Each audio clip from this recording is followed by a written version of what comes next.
জীবনে একজন এসেছিল, ভালোবেসেছিলাম প্রচন্ড। রোজ কথা হতো, খুব কাছের হয়ে গিয়েছিল। রাগ অভিমান হতো, তারপর আস্তে আস্তে কথা কমতে থাকলো, গুরুত্ব কমলো, অবশেষে ছেড়ে চলে গেল। আর আমিও ভেঙে পড়লাম। হ্যাঁ, আমার সাথে সবসময় এমনটাই হয়। কারো কাছে আমি যতটা সত্যিকারের ছিলাম, তারা ততটাই সহজে আমার উপস্থিতিকে অবহেলা করে দূরে চলে গেছে। মনে হয় আমি মানুষের জীবনে শুধু কিছু সময়ের অতিথি। স্থায়ী হওয়ার মূল্য হয়তো আমার কখনোই ছিল না। যাকে ভরসা করে হৃদয় খুলে দিয়েছিলাম, সেই একদিন আমার নীরব কান্নার কারণ হয়ে দাঁড়িয়েছে।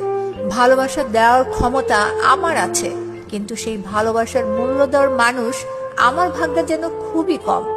যাদের কাছে আমি পৃথিবী হয়ে উঠেছিলাম, তারা আমাকে এমন সহজে ভেঙে দিয়েছে যেন আমি কখনোই গুরুত্বপূর্ণ ছিলাম না।